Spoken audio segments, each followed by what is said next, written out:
Bonjour et bienvenue sur Monde des films. Le film s'ouvre sur l'érudit britannique solitaire Alitea lors d'un voyage à Istanbul, où elle donnera une conférence sur le lien entre les sciences et les mythes. Lorsqu'elle descend de l'avion, un étrange homme radieux que personne d'autre ne remarque tente de guider son chariot à bagages vers ce qu'il appelle le mystère. Mais lorsque les collègues d'Alitea se présentent, le petit homme s'enfuit. Alitea raconte à ses amis ce qui s'est passé, et ils répondent en plaisantant qu'elle a dû voir un djinn. Plus tard au cours de la conférence, Alitea voit un autre homme étrange et brillant parmi le public que personne d'autre ne peut voir. Quand elle commence à expliquer que les anciens dieux sont devenus ce que nous appelons la science et que les anciens mythes sont maintenant des métaphores, l'homme bizarre appelle cela des ordures et lui saute dessus, la faisant évanouir. Elle se réveille quelques minutes plus tard et ses collègues l'emmènent dans sa chambre tandis que le public lui offre une salve d'applaudissements. Une fois la conférence terminée, Alitea se rend au centre-ville pour visiter les antiquaires, ignorant l'inquiétude de ses amis et promettant qu'elle se sent bien. Dans l'une de ses nombreuses boutiques, elle trouve une curieuse petite bouteille bleue et décide de l'acheter au lieu de quelque chose de plus fantaisiste.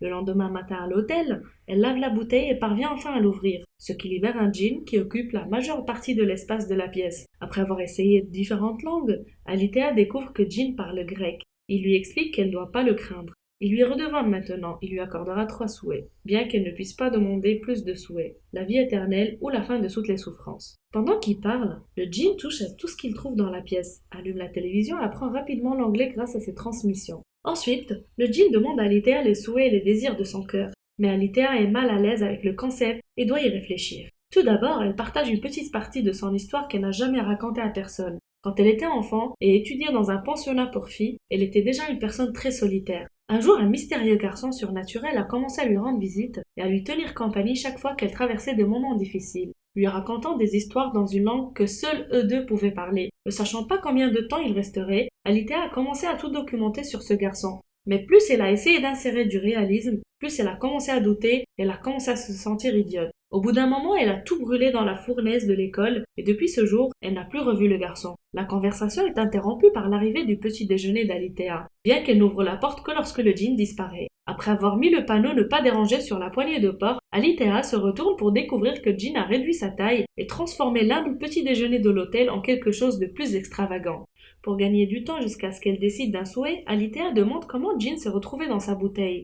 Et il explique que c'est sa troisième incarcération parce qu'il a toujours été un imbécile qui tombe amoureux des conversations avec les femmes. Tout a commencé lorsque le djinn a eu une relation avec sa cousine Sheba, la reine du pays qui était à moitié djinn et avait une épaisse clairière de cheveux noirs sur les jambes. Djinn était son jouet et sa confiance, mais il se sentait toujours libre car il était autorisé à aller et à venir à sa guise. Il espérait pouvoir devenir son mari un jour, mais malheureusement, les choses ont changé, avec l'arrivée du roi Salomon, qui a traversé les déserts juste pour la courtiser. Djinn a mis Sheba en garde contre lui, et lui a promis qu'aucun mortel ne pourrait jamais la conquérir. Mais finalement, elle a cédé à ses charmes et a même enlevé les poils de ses jambes avec la cire pour passer la nuit avec lui après le mariage. Cependant, Salomon pouvait sentir le lien de Sheba avec Djinn, et utilisant ses compétences magiques, il l'a emprisonnée dans une bouteille en laiton et l'a jetée à un oiseau qu'il a laissé tomber au milieu de la mer Rouge. Les djinns ne dorment pas, alors pendant les 100 premières années, il a fait rage contre son destin et a prié pour la liberté de chaque dieu sous le soleil. À la fin, il s'est trempé et a prié pour rester dans la bouteille, espérant que faire semblant de n'aspirer à rien éliminerait la douleur.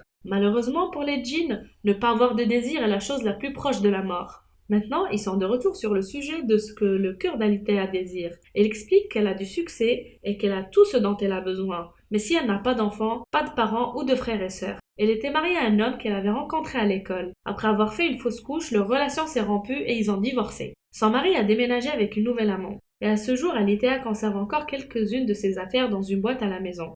Il y a quelque temps, son mari avait dit à Alitea qu'elle était incapable de lire les sentiments. Et elle est d'accord.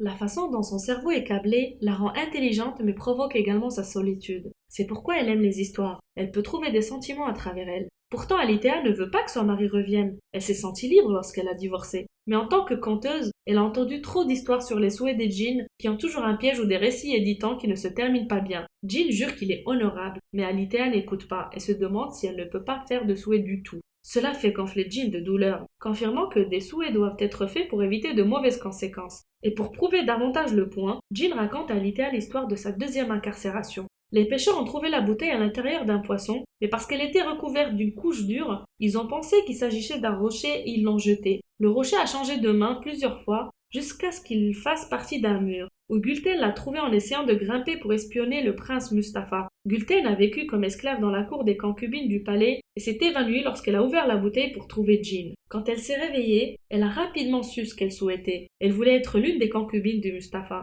Jean lui a exaucé le vœu et Gulten a pu profiter de sa nouvelle vie après avoir caché la bouteille sous un lourd carrelage dans une salle de bain secrète. En attendant que les deux autres souhaits arrivent, Jean a erré dans les lieux et s'est renseigné sur les humains. C'est ainsi que son attention s'est portée sur Hurrem, qui était l'esclave préféré du sultan. En tant que manipulation magistrale, Hurrem a cherché à protéger le trône en faveur de ses propres fils au lieu de Mustapha. Alors elle a gardé beaucoup d'yeux pour espionner le prince. Jean craignait que Gulten ne soit pas prise dans un plan politique affreux et a essayé de l'avertir, mais elle n'a pas écouté et a essayé de tomber enceinte du bébé de Mustapha. Pendant ce temps, les guerriers du sultan craignaient que leur chef ne devienne trop mou pour sa position et envisageaient de le saper. Hurrem en a entendu parler et a dit au sultan que Mustapha était celui qui dirigeait les soldats, afin de prendre le trône de son père, laissant le sultan avec un choix très difficile à faire. Pendant tout cela, Gulten n'a jamais essayé de faire profil bas. En fait, elle a défilé son ventre gonflé autour du palais, certaine qu'elle portait le prochain prince. Le sultan en a entendu parler et a finalement fait son choix. Il a appelé Mustapha dans sa tente et l'a tué sans même lui demander sa loyauté.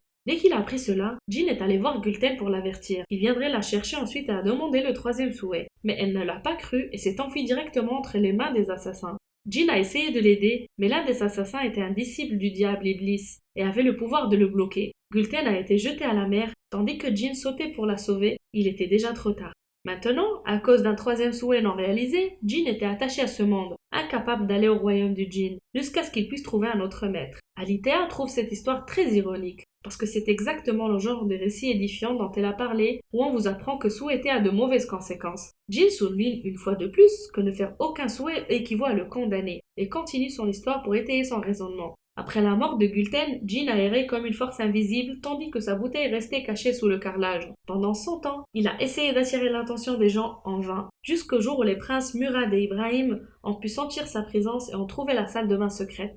Ils ont presque réussi à relever le carrelage, mais ils ont été interrompus par leur mère Kosem, la veuve du sultan. Murad avait de longs cheveux sur les jambes, indiquant qu'il était le descendant de Sheba, alors Jean a essayé de le suivre pour attirer à nouveau son attention. Malheureusement, Murad a dû prendre le trône à 14 ans et sa vie est devenue politique. Alors qu'un Murad plus âgé dirigeait des armées sur le champ de bataille, Kosem a enfermé Ibrahim adulte dans une pièce avec un groupe de femmes, espérant qu'il produirait un héritier mâle et protégerait la place de la famille sur le trône. Ibrahim aimait l'idée de passer chaque jour avec des femmes, et il a choisi des beautés voluptueuses et immenses, croyant que plus il y a de chair, plus le plaisir est grand. Lorsque Murad est revenu au palais après la guerre, son âme était pourrie de sang et de traumatisme. Inquiet d'une éventuelle concurrence, il a pensé à assassiner Ibrahim, mais Kosem l'a arrêté juste à temps en soulignant qu'Ibrahim est trop paresseux pour planifier une émeute. Pourtant, Kosem ne pouvait pas risquer de perdre son bébé. Alors il a gardé Murad ivre à tout moment et a engagé des conteurs pour le distraire. Murad les détestait et les tuait s'il ne s'échappait pas assez vite. Mais un jour, un vieil homme réussit finalement à le charmer avec des histoires et devint le seul ami de Murad. Lorsque le vieil homme est mort, Murad extrêmement ivre et dans cet état d'esprit faible, Jean a enfin attiré son attention. Alors que Murad a retrouvé la salle de bain secrète abandonnée, malheureusement il était trop faible pour même ouvrir la porte. Et par la suite, Murad a bu jusqu'à ce qu'il ne se réveille plus jamais.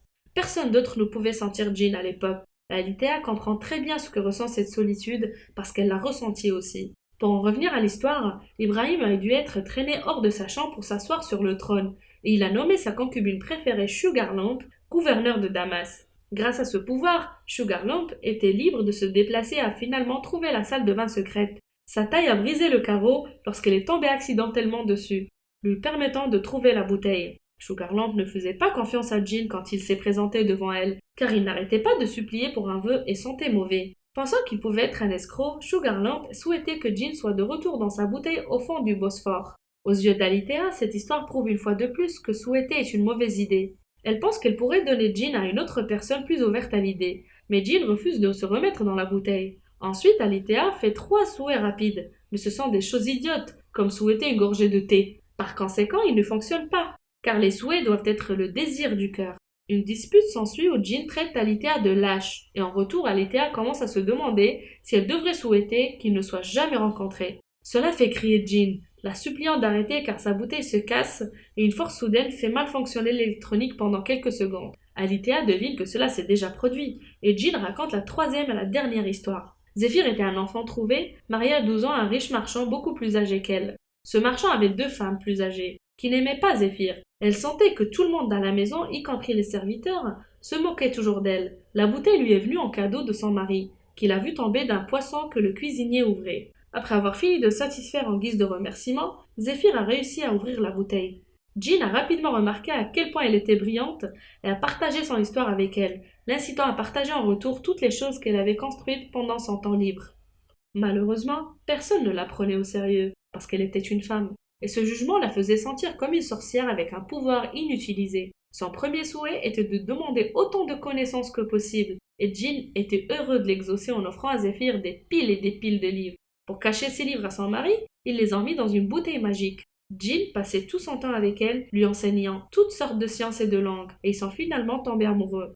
Plus elle s'épanouissait, moins Zéphyr devenait timide, et elle commençait à se délecter contre son mari. Malheureusement, ses envies pour elle étaient une obsession. Alors quand Zéphyr devait se donner à son mari, Jean quittait la pièce et parcourait les cieux pour recueillir de nouvelles histoires qu'il raconterait à Zéphyr à son retour. Son deuxième souhait est venu lorsqu'elle n'a pas pu terminer une ancienne question mathématique. Elle a donc demandé à percevoir le monde comme le font les djinns.